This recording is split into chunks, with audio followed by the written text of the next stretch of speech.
time to say goodbye to skinny brows for good.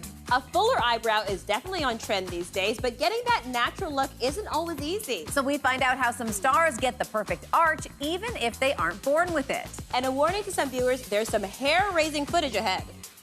Bold brows are absolutely back. That natural look that you see in celebrities like Cara Delevingne, for example, are actually serving to frame your eyes, just like your hairline can frame your face. Yes, Sofia Vergara, Lily Collins, Emilia Clarke all proudly rock a fuller brow.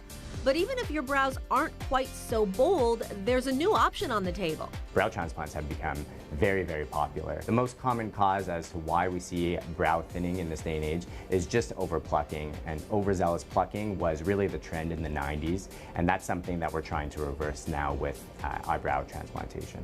Yes, if you're done looking like 90s Gwen Stefani, the solution is here. We take a strip of hair from the back of the head. Those get divided underneath a microscope and then get transplanted one by one into the recipient site, versus the newer technique, FUE, where we take individual hole punches in the back of the head, essentially leaving no scar whatsoever, and then doing the transplant in the exact same way. First up, pencil in perfectly. From the corner of the mouth to the corner of the limbus, which is the peak itself of the eye. And then when we look at the lateral portion, we frame it from the nose to the corner of the eye, out towards the most lateral portion of the brow itself. What do you think? You happy with that? Mm-hmm. All right, great. So we'll get going. Then a little freezing. So I'm actually selecting the individual hair grafts.